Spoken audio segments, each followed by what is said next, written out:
حضور نے ارشاد فرمایا لوگ سونے اور چاندی کی کانوں کی طرح ہیں، ان میں سے جو زمانہ جاہلیت میں بہتر تھے وہ زمانہ اسلام میں بہترین ہے، جبکہ وہ دین کی سمجھ رکھتے ہوں۔ تو حضور کا یہ جو فرمان ہے کہ لوگ سونے اور چاندی کی کانوں کی طرح ہیں، اس کا مطلب یہ ہے کہ جس طرح زمین تو ایک ہی ہے مگر وہ زمین اپنے اندر سے مختلف چیزیں اگاتی ہے، کبھی سبزہ، کبھی اناج، کبھی ہریالی، کبھی درخت، کبھی اپنے اندر سے میٹھے پھل، کبھی کڑوے پھل۔ تو حضور نے فرمایا انسان بھی ایسے ہی ہے، انسان ہونے میں تو سب یکساں ہیں مگر اخلاق کے لحاظ سے کوئی اعلیٰ ہے، کوئی ادنا ہے، کوئی متوسط ہے، کوئی گھٹیا ہے، کوئی اعلیٰ درجے کا ہے۔ تو جس طرح کانیں ہوتی ہیں تو کوئی سونے کی کان، کوئی چاندی کی، کوئی لوہے کی، کوئی کوئلے کی، کوئی تانبے کی، جس طرح کانیں ہوتی ہیں، کان ہونے میں تو سب یکساں ہیں مگر کوئی کیا نکالتی ہے، کوئی کیا نکالتی ہے۔ تو فرمایا انسان ہونے میں سب یکساں ہیں، اخلاق کے لحاظ سے جو ہے وہ لوگوں میں مختلف درجے ہیں۔ اور فرمایا کہ جو زمانہ جاہلیت میں بہتر تھے وہ زمانہ اسلام میں بہتر ہیں جبکہ وہ دین کی سمجھ رکھتے ہوں۔ اب جیسے جناب صدیق اکبر رضی اللہ تعالیٰ عنہ، آپ زمانہ جاہلیت میں آپ نے کبھی بت کی پوجا نہیں کی تھی اور کبھی آپ نے شراب تک نہ پی تھی، زمانہ جاہلیت میں آپ بہتر تھے اور اسلام میں بھی بہترین ہے۔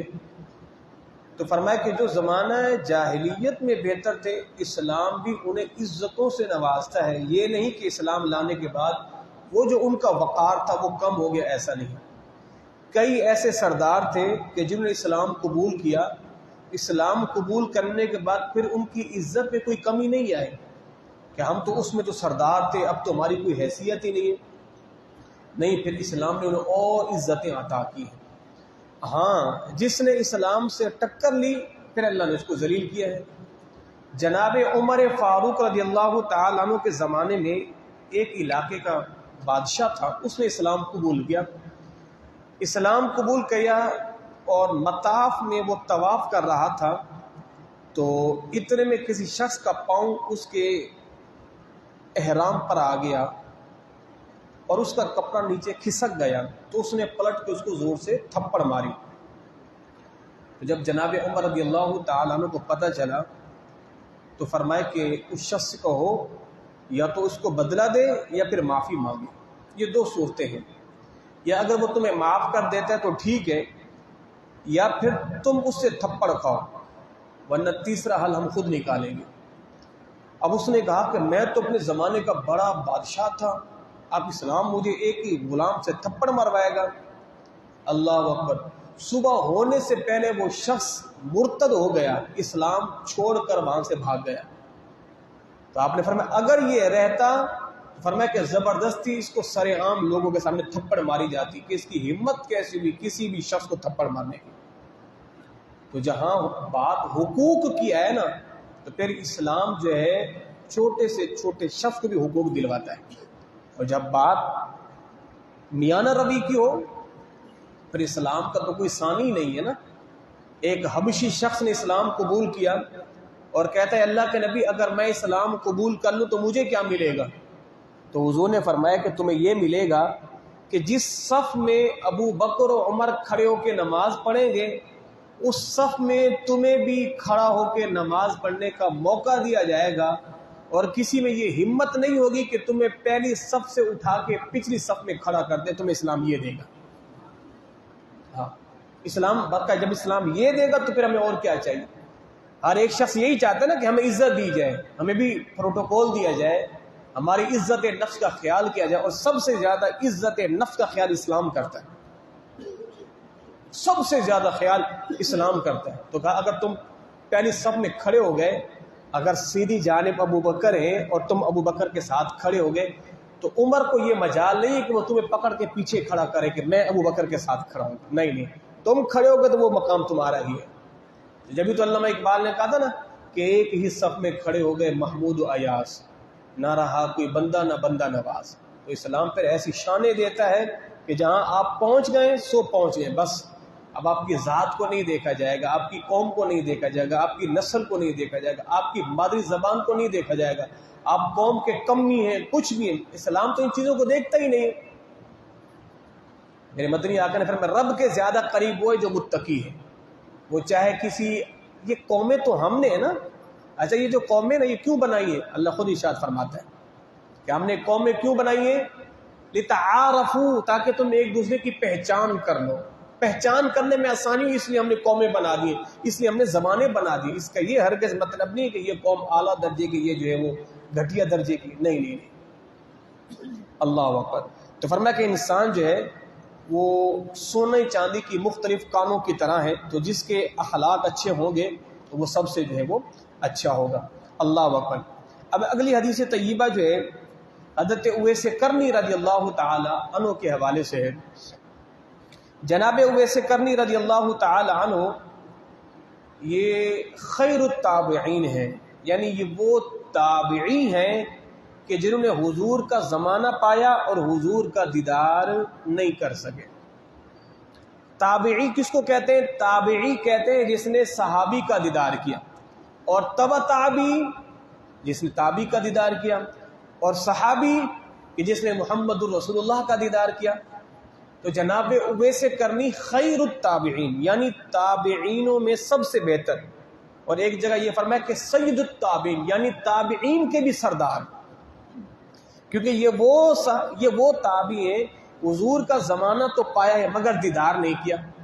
صحابی ہونے کے لیے نبی کا دیدار کرنا ضروری ہے. حضور کا زمانہ تو پایا مگر دیدار نہیں کیا. اچھا، یہ اپنی والدہ سے بڑی محبت کیا کرتے تھے. کتنی محبت کہ ان کی والدہ کی خدمت نے انہیں حضور کی بارگاہ میں آنے سے روکے رکھا. حضور کی بارگاہ میں آنے سے روکے رکھا. اچھا یہاں پر بڑی اہم بات کرنے لگا ہوں. حضور کا زمانہ ہو اور بوڑھی ماں ہو تو بوڑھی ماں کی خدمت کو اویس کرنی مقدم رکھتے ہیں اور حضور کی بارگاہ میں حاضر نہیں ہو پاتے. اور ہمارے اس دور میں بوڑھی ماں کو ٹوٹی کھٹیا پہ چھوڑ کے عمرے کو جانے والوں، بھلا تمہارے عمرے قبول ہوں گے؟ وہ اویس کرنی ہو کہ ماں کو چھوڑ کے سرکار کے پاس نہیں آ رہے. حضور کا ظاہری زمانہ ہے اور ماں باپ کو بلکتا چھوڑ کر کوئی بندہ تبلیغ پہ چلا جائے، کیا اس کی تبلیغیں قبول ہوں گی؟ تو یہ ایک نقطہ ہے سمجھنے والا. تو اویس کرنی ایک بار آئے تھے، والدہ سے اجازت لے گئے اور جہاں تک کی اجازت تھی وہاں تک ہی آئے اور انتظار نہیں کیا، کیونکہ والدہ نے وقت اتنا دیا تھا، اور پھر دوبارہ چل دیے. اور ماں کی خدمت نے اویس کرنی کو مقام کیا دیا ہے، سنیے گا. اللہ اکبر. جناب عمر فاروق رضی اللہ تعالی عنہ نے، حضور نے فرمایا تھا نا، فرمایا کہ میرا ایک غلام ہے جس کا نام اویس بن عامر ہے، وہ قبیلہ قرن سے تعلق رکھتا ہے، اس کی بوڑھی ماں ہے، اس کی اطاعت کرتا ہے، اس کے جسم پر برس کے مرض کا ایک داغ ہے، وہ داغ چھوٹا ہوتے ہوتے 1 درہم کے برابر ہو گیا ہے. اگر تمہیں ملے تو تم اس سے اپنی مغفرت کی دعا کروانا. جناب عمر کہتے ہیں میں نے حضور کے زمانے سے ہی ان کو تلاش کرنا شروع کر دیا. میں نے حضور کے زمانے میں تلاش کیا، ان کو نہیں پایا. صدیق اکبر کا زمانہ آیا، میں نے خوب تلاش کیا، ان کو نہیں پایا. اور پھر جناب عمر فاروق کے زمانے میں یمن کا علاقہ ہے مراد کی شاخ ہے کرن، اس کرن کے رہنے والے تھے اویس کرنی. تو وہاں کے جو ہے یمنی مددگار مجاہدین کے قافلے جناب عمر کے پاس آئے. تو جناب عمر رضی اللہ تعالی عنہ نے فرمایا کیا تم میں اویس ہے؟ انہوں نے کہا ہاں. تو کہا کیا وہ قبیلہ مراد کی کرن سے ہے؟ کہا جی ہاں۔ کیا اس کو برس کی بیماری کا ایک نشان ہے؟ کہا جی ہاں۔ کیا اس کی والدہ ہے؟ کہا جی ہاں۔ اللہ اکبر۔ تو پھر میرے مدنی آقا صلی اللہ علیہ وسلم کے پیارے غلام جناب عمر فاروق رضی اللہ تعالیٰ عنہ، آپ ہر سال نا عرفات کے میدان میں اعلان کیا کرتے تھے کہ یمن کے علاقے سے کچھ لوگ آئے ہیں ہر سال۔ تو ایک دفعہ اعلان کیا تو پتہ چل گیا جی آئے ہوئے ہیں۔ تو پھر پوچھا کہ ایسا شخص کہاں ہے؟ تو لوگوں نے کہا حضرت وہ تو مینا کے میدان میں ہماری اونٹنیاں چرا رہا ہے۔ تو جناب عمر فاروق ان کے پاس گئے، اویس کرنی کے پاس، تو فرمایا کہ آپ ہی ہیں اویس، اور آپ کرن سے تعلق رکھتے ہیں، آپ کی بوڑھی والدہ ہے، آپ کو برس کے مرض کا ایک داغ ہے۔ کہ جی بالکل۔ فرمایا کہ پھر آپ میرے لیے دعا کریں۔ ویسے سرکار کا جو حکم تھا نا سارے صحابہ کو تھا کہ جو بھی اویس کرنی کو پائے تو اس سے اپنی مغفرت کی دعا کروائے۔ حضور نے تمام صحابہ کو کہا تھا۔ جناب عمر نے پایا تو وہ چلے گئے، تو فرمایا کہ آپ میرے لیے دعا کریں۔ اور حضور نے یہ بھی فرمایا تھا، فرمایا کہ وہ میرا ایسا غلام ہے اگر وہ کسی چیز پر اللہ تعالی کی قسم کھا لے تو اللہ اس کی قسم ضرور پوری فرما دیتا ہے۔ آپ نے ان سے دعا کا کہا، تو جناب اویس کرنی نے دعا کی۔ دعا کرنے کے بعد فرمایا کہ آپ کہاں جا رہے ہیں؟ کہا کہ میں کوفہ جا رہا ہوں۔ اویس کرنی نے فرمایا اگر آپ کہو تو میں وہاں کے گورنر کو ایک خط لکھ دوں تاکہ آپ کا خیال کرے۔ آپ کا خیال کرے؟ کہا کہ نہیں حضرت، میں غریبوں میں رہنا پسند کرتا ہوں، میں نہیں چاہتا کہ میرا نام ہو، میں نہیں چاہتا۔ تو جناب اویس کرنی وہاں سے چلے گئے کوفہ۔ پھر دوبارہ یمن سے کچھ لوگ آئے، آپ نے پھر پوچھا، ایک شخص ایسا تھا اس قافلے میں کہ جو اویس کرنی کا مذاق اڑاتا تھا۔ تو آپ نے فرمایا کہ وہاں ایک شخص ہے جس کا نام اویس ہے، جانتے ہو؟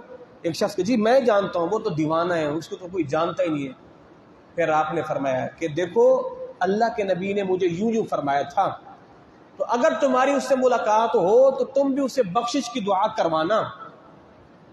تو وہ شخص جو مذاق اڑاتا تھا اس کو بڑی پشیمانی ہوئی۔ تو وہ جو قبیلے والے تھے جب گئے اویس کرنی کو تلاش کیا، کہا حضرت آپ ہمارے لیے دعا کریں۔ کہا کہ تم مدینے سے آ رہے ہو، سفر حج سے آ رہے ہو، تم دعا کرو، میں کیوں دعا کروں؟ کہا نہیں آپ دعا کریں۔ پھر ان کو پتہ چلا، فرمایا اچھا تم عمر سے مل کے آ رہے ہو؟ کہا جی ہاں عمر سے مل کے آ رہا ہوں۔ فرمایا کہ نہیں میرے لیے آپ، فرمایا کہ نہیں آپ۔ جناب اویس کرنی نے جب دعا کی تو پورے قبیلہ کرن کے لوگوں کو پتہ چل گیا ان کا مقام کیا ہے۔ اب قریب تھا کہ پورے کوفے والے سب جناب اویس کرنی کے پاس آ جاتے، مگر آپ نے کیا کیا، لوگوں کے آنے سے پہلے اپنا بوریا بستر اٹھایا اور وہاں سے چلے گئے۔ کہاں چلے گئے کسی کو پتہ ہی نہیں۔ کیوں؟ وہ اس لیے چاہتے تھے گمنام ہے، گمنام ہی رہے۔ بابا بلے شاہ کا ایک شعر ہے، وہ پنجابی کا شعر ہے، اس کا لب لباب یہ ہے، بابا بلے شاہ فرماتے ہیں کہ بلیا اٹھ وہاں چلیں کہ جہاں رہتے ہو سارے اندھے، ایسی جگہ چلیں اٹھ بلیا اٹھے چلیے جتھے ہوں سارے انے تے نہ کوئی سانو جانے تے نہ کوئی سانو مننے۔ یعنی بلیا ایسی جگہ پہ چلتے جہاں سارے لوگ اندھے رہتے ہوں، نہ کوئی ہمیں جانے گا نہ کوئی ہمیں مانے گا، نہ ہمیں کوئی جانے گا نہ ہمیں کوئی مانے گا، اور نہ ہی ہماری جو ہے وہ عزتوں کے جھنڈے گاڑے جائیں گے۔ اس لیے کہ گمنام ہے، گمنام رہے، کوئی جانے ہی نہیں، کیوں پہچانے ہمیں، لوگوں کی ان باتوں میں پھنس جائیں گے۔ تو ویسے کرنی جب وہاں سے چلے تو پھر چلے ہی چلے، پھر کسی کو نہیں ملے کہاں ہیں۔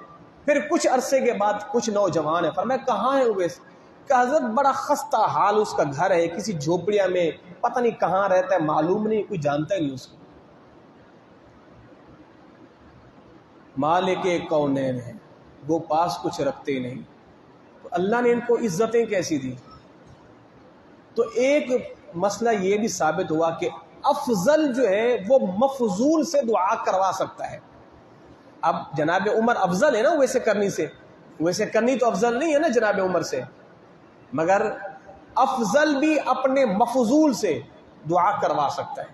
افضل تو ویسے کرنی ہوئے، مفضول افضل جناب عمر مفضول ویسے کرنی ہوئے، تو گویا کہ افضل بھی اپنے سے نیچے والے سے دعا کروا سکتا ہے، اس میں کوئی عار نہیں ہے. استاد بھی شاگرد سے کہہ سکتا ہے میرے لیے دعا کرو، ماں باپ بھی کہہ سکتے ہیں، مسجد کا امام بھی کہہ سکتے ہیں نمازیوں سے بھئی میرے لیے دعا کرو. نہ جانے کس کی دعا کب قبول ہو جائے. اللہ اکبر.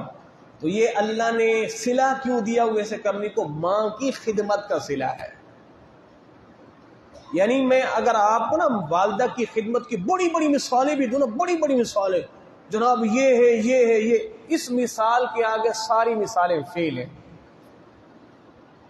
ماں کی خدمت کی یہ جو مثال ہے نا، اس کے آگے دنیا کی کوئی مثال میں سمجھتا ہوں میری نظر میں وہ مقام نہیں رکھتی جو یہ رکھتی ہے. کیوں کہ بھائی ماں کی خدمت کا صلہ اس سے اور کیا چاہیے کہ جس سے صحابی بھی اپنی مغفرت کی دعا کروائے،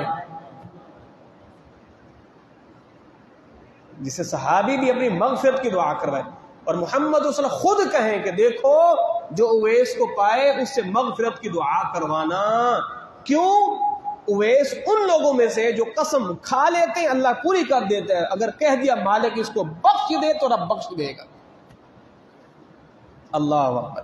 اللہ رب العزت آپ کی قبر انور پر اپنی کروڑوں رحمتوں کا نزول فرمائے. آخری حدیث طیبہ حضرت عمر فاروق رضی اللہ تعالی عنہ آپ فرماتے ہیں کہ میں نے عمرہ کرنے کی اجازت مانگی سرکار مدینہ سے، تو حضور نے مجھے اجازت بھی عطا فرمائی اور ساتھ ہی ارشاد فرمایا اے بھائی مجھے اپنی دعا میں نہ بھولنا. جناب عمر نے کہا حضور میں عمرے پہ جا رہا ہوں، آپ مجھے اجازت دیں. تو حضور نے فرمایا اجازت ہے جاؤ، اور ایک کام کرنا عمر تو مجھے اپنی دعا میں نہ بھولنا. اللہ اکبر اللہ اکبر اللہ اکبر. جناب عمر رضی اللہ تعالی عنہ کیا ارشاد فرماتے ہیں؟ اوہو، فرماتے فقال کلمتا ما یسرنی ان لی بها الدنیا. جناب عمر کہتے اگر کوئی مجھے پوری دنیا بھی لا کے دے دے نا، مجھے اتنی خوشی نہیں ہوگی جتنی خوشی حضور کے اس جملے سے ہوئی عمر مجھے بھی اپنی دعا میں نہ بھولنا. مجھے کوئی دنیا بھی لا کے مجھے خوشی ہوگی نہیں. کیوں؟ جتنی خوشی حضور کے اس جملے میں. حضور نے فرمایا اے میرے بھائی مجھے اپنی دعا میں نہ بھولنا، مجھے اپنی دعا میں. تو سرکار کا عمر کو بھائی کہنا یہ سرکار کی عادت کریمانہ ہے. امتی کو حق نہیں پہنچتا وہ نبی کو اپنا بھائی کہے. یہ ایسا ہی ہے جیسے کوئی بادشاہ کہے قوم سے میں تمہارا خادم ہوں، تو کیا بادشاہ کو کہو گے خادم ادھر آؤ؟ بھئی وہ تو اس کی عاجزی تھی، اس نے کہہ دیا جناب میں تو آپ کا نوکر، میں آپ کا تابعدار، میں آپ کا غلام، تو آپ کہو گے ادھر آؤ غلام. تو سرکار نے کہا اے میرے بھائی، تو حضور کی یہ شفقت ہے، سرکار کا یہ کرم ہے، کہہ دیا غلاموں سے بس. اب امتی کو حق نہیں پہنچتا وہ ہمارے بھائی ہیں. اللہ اکبر. تو جناب عمر رضی اللہ تعالی عنہ ارشاد فرماتے ہیں بخدا مجھے کبھی بھی جو ہے دنیا کی دولت سے اتنی خوشی نہیں کہ جتنی سرکار کے اس جملے سے ہوئی. جناب ابن عمر رضی اللہ تعالی عنہ ارشاد فرماتے ہیں کہ سرکار مدینہ حضور مسجد قباء پیدل چل کے جاتے تھے. مسجد قباء جو ہے وہ مدینے سے 3 میل کی دوری پر ہے، 3 میل کی دوری پر ہے. اور یہ پہلی مسجد ہے کہ سرکار مدینہ جب ہجرت کر کے آئے تھے تو اس مسجد کو سرکار نے تعمیر فرمایا تھا.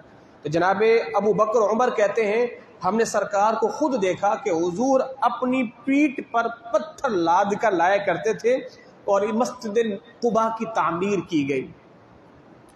آپ اگر جن کو اللہ نے حج و عمرے کی سعادت بخشی ہے تو مسجد نبی کا جو گیٹ نمبر 6 یا 7 ہے بالکل سیدھا سیدھا مسجد قباء آ رہا ہے، بالکل سیدھا. اچھا اسی راستے میں مسجد جمعہ بھی ہے اور مسجد قباء بھی ہے.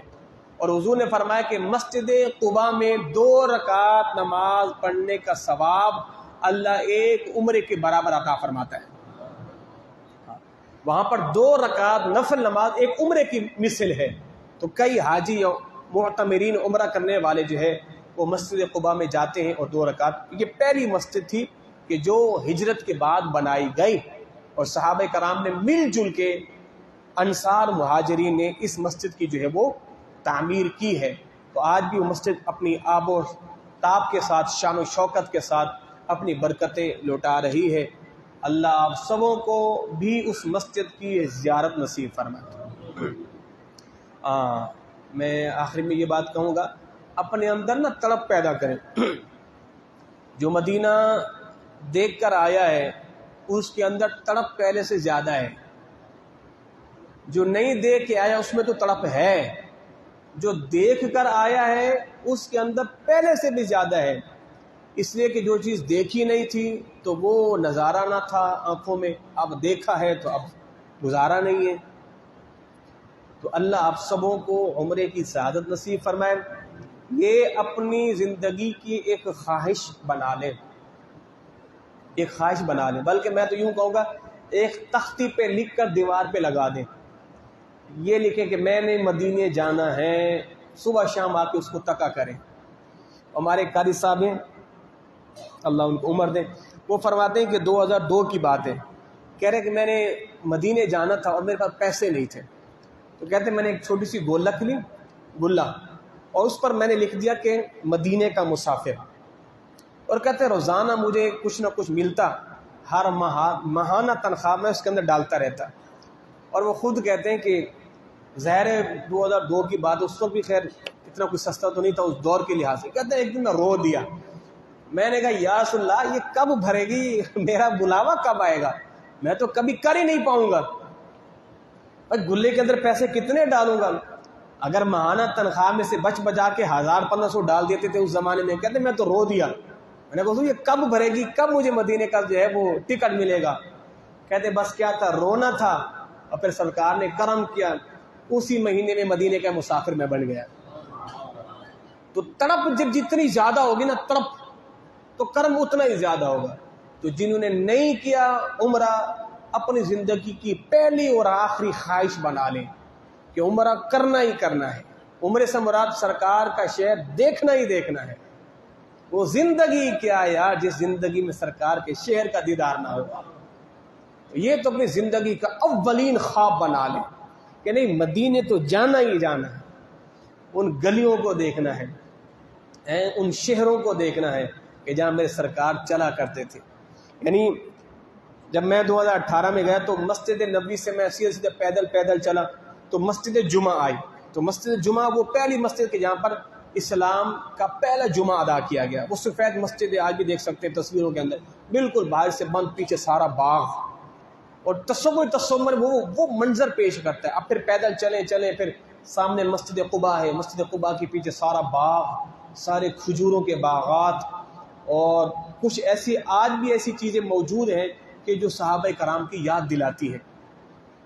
اب ظاہر ہے جو چیزیں آپ کتابوں میں پڑھتے رہیں، وہ مقام، تو پھر بندہ وہاں پہنچ جائے تو پھر تو مزے پر ہی مزہ ہے۔ ساتھ میں آپ کے پاس سیرت رسول عربی ہو، اور پھر بندہ وہاں پڑھے، بدر کے میدان میں جا کے بدر کا قصہ پڑھے، احد میں جا کے احد کا قصہ پڑھے، خندق میں جا کے خندق کا قصہ پڑھے، اور جناب علی وہ مسجد قباء میں جا کے مسجد قباء کی فضیلتوں کو پڑھے، ریاض الجنہ میں بیٹھ کے حضور کے فرامین کو پڑھے، اور پھر زندگی تو ساری یہی ختم ہو جائے تو کافی ہے۔ مدینے کی گلیوں میں موت آ جائے تو مزہ ہی آ جائے، ہے جی، اللہ اکبر اللہ اکبر۔ یہ تو بس مچل جائیں گے دیوانے تو پھر سنبھلنے میں نہ آئیں گے، اپنی بات ختم کیے دیتے ہیں۔ اللہ ہم کو جنہوں نے عمرے کی سعادت اللہ نے نصیب کی ہے، اللہ انہیں ایک بار پھر اور نصیب کرے، اور جنہوں نے نہیں کی مالک تو انہیں اس سال نصیب فرما دے۔ آپ نے ایک گلک بنا لینی ہے، اور اس کے اندر آپ نے جا کے ایک لگا دینا ہے میں مدینے کا مسافر، اوپر جا کے مارکر سے آج ہی جا کے لکھ لینا ہے، آج ہی جا کے لکھ لینا ہے، یا صبح جا کے گلک لے کے رکھنی ہے بڑی سی اور لکھ دینا کہ میں نے مدینے جانا ہے مرنے سے پہلے، یہ لکھ لیں، آپ ڈالنا شروع کریں، انشاءاللہ اللہ نے چاہا تو چند مہینوں کے اندر آپ کا بلاوا آ جائے۔ اب جس کے اندر ذوق ہے، شوق ہے، نسخہ ہم دیے جا رہے ہیں، محنت آپ کریں، کوشش آپ کریں، اللہ نے چاہا تو بلاوا ہو جائے گا۔ اللہ عمل کی توفیق عطا فرمائے۔